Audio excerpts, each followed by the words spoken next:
তরিকতে জিকিরের স্থান। আধ্যাত্মিক রুজু তরিকতে জিকির হলো সেই মূল অবলম্বন যা সাধককে অবিচ্ছিন্নভাবে আল্লাহর রুজুর সাথে সংযুক্ত রাখে।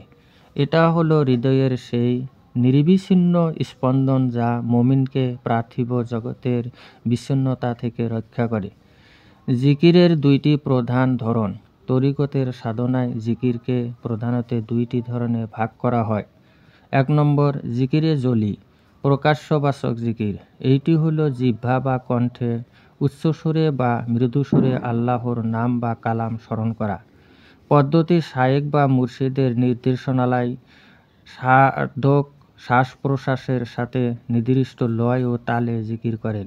এই জিকিরের মূল উদ্দেশ্য হলো মনকে জাগতিক চিন্তা থেকে মুক্ত করে কেবল এক আল্লাহর দিকে মনোনিবেশ করা।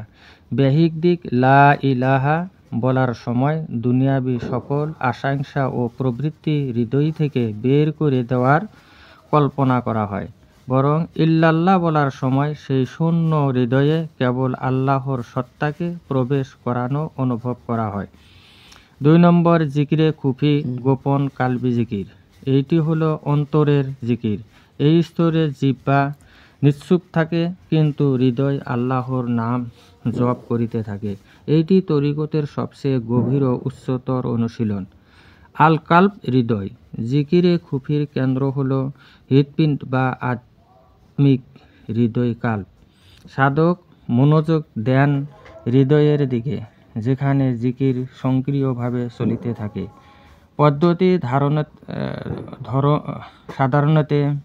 পদ্ধতি সাধারণত আল্লাহু আল্লাহ বা শ্বাস প্রশ্বাসের সাথে নাম স্মরণ করা হয়। নিঃশ্বাস গ্রহণ করার সময় আল্লাহ এবং ত্যাগ করার সময় হু স্মরণ করা হয়। লক্ষ্য, এই জিকিরকারী ও জিকিরকৃত আল্লাহের মাধ্যমে কোনো পার্থক্য না থাকা, অর্থাৎ এমন এক অবস্থা যেখানে আল্লাহর স্মরণ সক্রিয় ও অবিচ্ছিন্ন হয়ে যায়। এই অবস্থাকেই সুফিরা দায়েমি জিকির, নিরন্তর স্মরণ বলেন। আধ্যাত্মিক রুজু হিসাবে জিকিরের কার্যকারিতা। জিকির কিভাবে আল্লাহর রুজু ধরে রাখিতে সাহায্য করে তার মাধ্যমিক ব্যাখ্যা। বিচ্ছিন্নতা দূরীকরণ। যখন মানুষ জিকিরে মগ্ন থাকে তখন তার অন্তর আল্লাহর সাথে যুক্ত থাকে। এই সংযোগেই তাকে নফস, শয়তান এবং দুনিয়ার মোহ থেকে বিচ্ছিন্ন হওয়া থেকে রক্ষা করে। এইটি আয়াতে বর্ণিত পরস্পর বিচ্ছিন্ন হও না এই নির্দেশের আভ্যন্তরীণ উপলব্ধি। হৃদয়ের পরশুদ্ধি, তাজকিয়াতুন নফস। জিকিরের মাধ্যমে হৃদয় থেকে কুলুষতা দূর হয়। লোহার মরিচা যেমন ঘষার মাধ্যমে দূর হয়, তেমনি হৃদয়ের মরিচা পাপ, অহংকার, লোভ জিকিরের মাধ্যমে দূর হয়ে আল্লাহর নূরের জন্য প্রস্তুত হয়। হকিকতের উপলব্ধি। জিকিরে খুফি যখন অন্তরে প্রতিষ্ঠিত হয় তখন সাধক শরীয়তের বাহ্যিক নিয়ম গভীরে লুকানো হকিকত, পরম সত্য উপলব্ধি করিতে শুরু করেন। তিনি বুঝিতে পারেন সব কিছুর উৎস ও প্রত্যাবর্তন আল্লাহর দিকে।